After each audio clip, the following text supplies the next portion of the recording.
Hello +1 class. Today we are going to start our next topic, the gold rush and the growth of industries, and this topic is on page number 223 in your NCERT book. अब तक हमने ये देखा कि displacement हो रही थी people की, वो नई जगह खोज रहे थे, वो अमेरिका में पहुँचे और फिर जो वहाँ के नेटिव्स थे यानी जो पहले अमेरिका में थे फिर वो यूरोपियंस आए वहाँ पर, तो उन्होंने वहाँ के नेटिव पीपल को फोर्सली मूव करना स्टार्ट करवा दिया था। उन्हें ऐसी ऐसी ट्रीटीज़ पर साइन करना पड़ा था और उसके बदले जिससे उन्हें अपनी लैंड छोड़नी पड़ी थी और उन्हें सस्ते दामों पर अपनी लैंड को देना पड़ रहा था। तो आज हम कुछ बातें हम जो थी डिस्प्लेसमेंट की ये पढ़ चुके हैं। अब हम ये पढ़ेंगे कि जो डिस्प्लेसमेंट था वो हायर स्पीड पे आ गया था, उसने स्पीड अप कर लिया था और उसका जो मेन रीज़न था डैट इज़ गोल्ड रश। क्या था?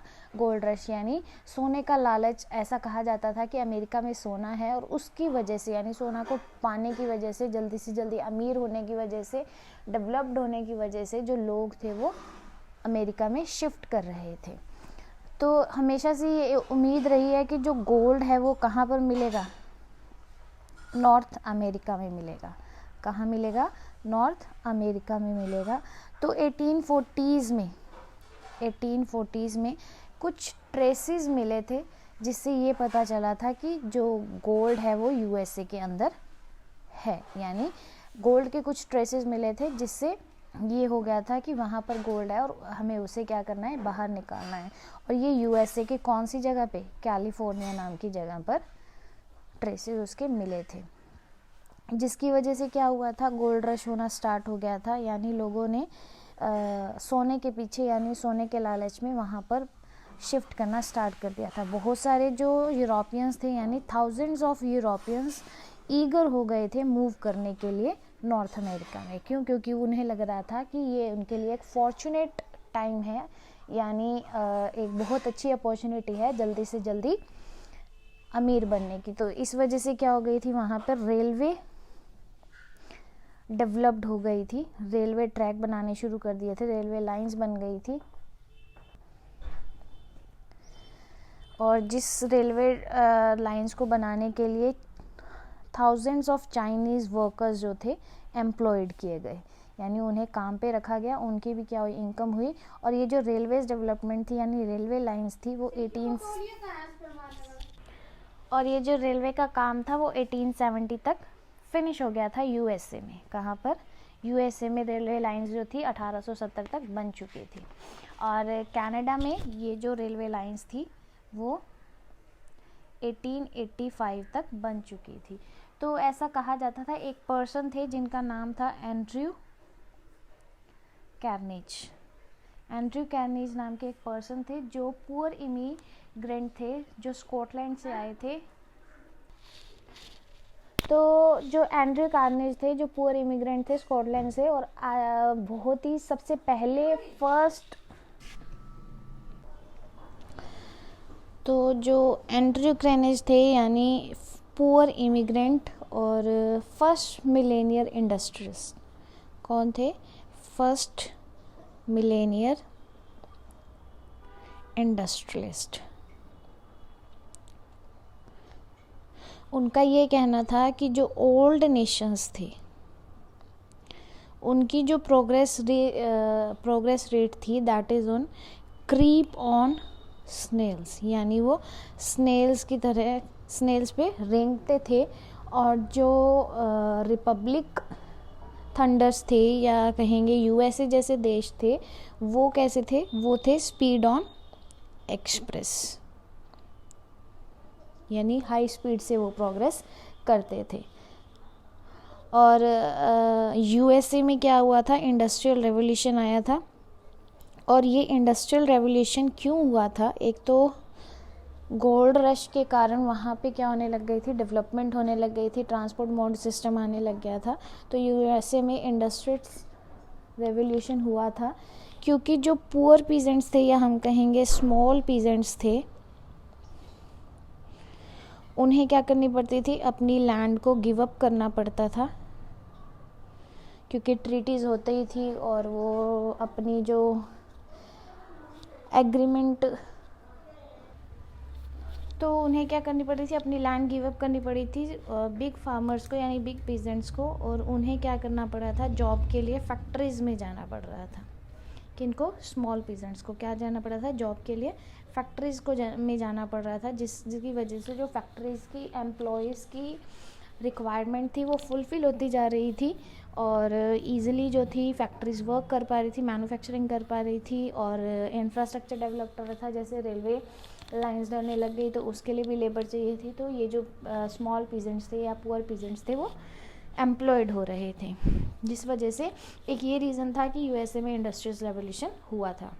तो इंडस्ट्रियल रेवोल्यूशन हुआ तो एग्रीकल्चर प्रोडक्ट यानी वहाँ के लिए जो एग्रीकल्चर की डिमांड थी वो भी फैक्ट्रीज फुलफ़िल कर पा रही थी, अच्छे सीड बना पा रही थी, और जिससे एग्रीकल्चर आउटपुट भी इंक्रीज़ हो रहा था और ओवरऑल डेवलपमेंट हो रहा था। तो फैक्ट्रीज़ भी जो थी वो मल्टीपल हो रही थी, सिर्फ यूएसए में नहीं बल्कि कनाडा में भी।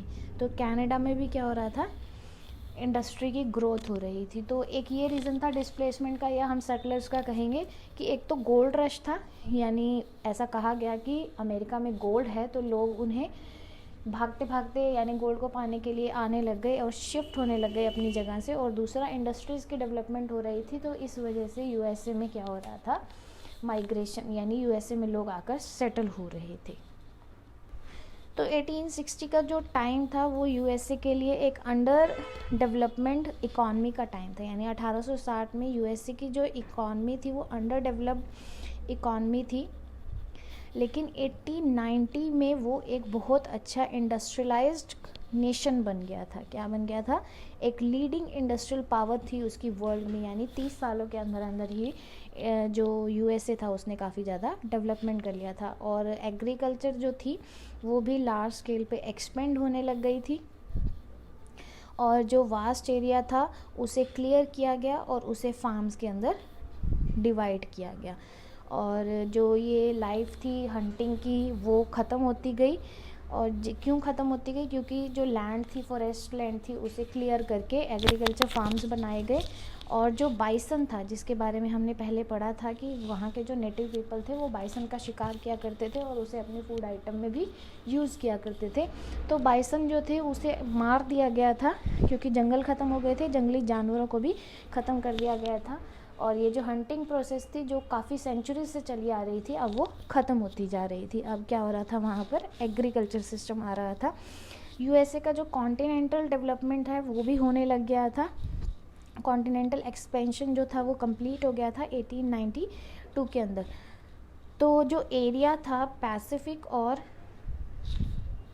अटलांटिक ओशन के बीच में वो भी डिवाइड कर दिया गया, लेकिन कोई भी फ्रंटियर जो थे वो नहीं बनाए गए थे। ओवरऑल हम कहेंगे कि जो कॉलोनीज़ थी वो यूएसए ने डेवलप्ड करनी स्टार्ट कर दी थी, और हवाई और फिलीपींस नाम की जैसी जगह जो थी वो कॉलोनीज़ डेवलप कर रही थी, और इम्पीरियल पावर जो थी उनके हैंड में आ गई थी। कौन कौन सी जगह, हवाई एंड फिलीपींस, इन्होंने कॉलोनीज़ बनाई और इम्पीरियल पावर जो थी वो इनके हाथ में आ गई थी। अब हम एक ओवरव्यू ले लेते हैं कि हमने इस टॉपिक में डिस्कस क्या किया। हमने ये डिस्कस किया कि जो डिस्प्लेसमेंट थी वो तो लोग बड़ी स्लो रेट पे कर रहे थे, लेकिन गोल्ड रश के कारण, यानी ऐसा पाया गया कि यूएसए में गोल्ड है तो उससे जो डिस्प्लेसमेंट की स्पीड थी वो काफ़ी ज़्यादा हो गई थी, लोगों ने शिफ्ट करना स्टार्ट कर दिया था। मैं आपको एक पिक्चर भी दिखाऊंगी जिसमें देखना, ये देखिए इस पिक्चर में जो लोग हैं वो अमेरिका में शिफ्ट हो रहे हैं, मूविंग कर रहे हैं कैलिफोर्निया की तरफ। क्यों, क्योंकि गोल्ड रश के लिए, सोने की चमक के कारण, सोने को हासिल करने के कारण वो अपनी जगह से शिफ्ट कर रहे हैं। कैसे, देखो बैलगाड़ियों पे वो यूरोप से यूएसए की तरफ मूव कर रहे हैं। से जो थी यानी गोल्ड रश के कारण क्या था, रेलवे लाइंस लगाई गई, इंफ्रास्ट्रक्चर डेवलप्ड किया गया था कनाडा और यूएसए में, और इंडस्ट्रीज़ भी एस्टेब्लिश होने लग गई थी, जिसकी वजह से जो पुअर पीजेंट्स थे जिन्हें अपनी लैंड खोनी पड़ रही थी, बिग पीजेंट्स को, वो उन्हें जॉब मिल रही थी, और जो फैक्ट्रीज़ की वर्कर की रिक्वायरमेंट थी वो भी फुलफ़िल होती जा रही थी, और इंडस्ट्रीज़ मल्टीप्लाई होती जा रही थी, और एग्रीकल्चर प्रोडक्ट का जो आउटपुट था वो भी इंक्रीज़ होता जा रहा था। ओवरऑल जो डेवलपमेंट था वो यूएसए में होने लग गया था।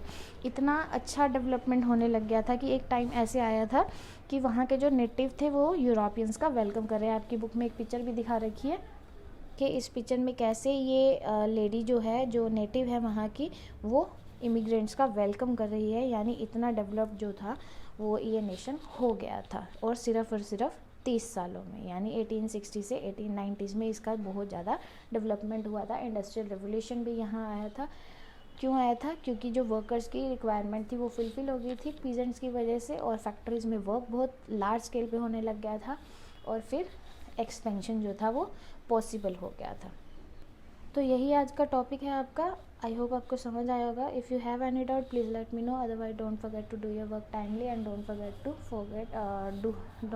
To do pray for everyone. See you in next video with new topic. Till then, take care. Thank you.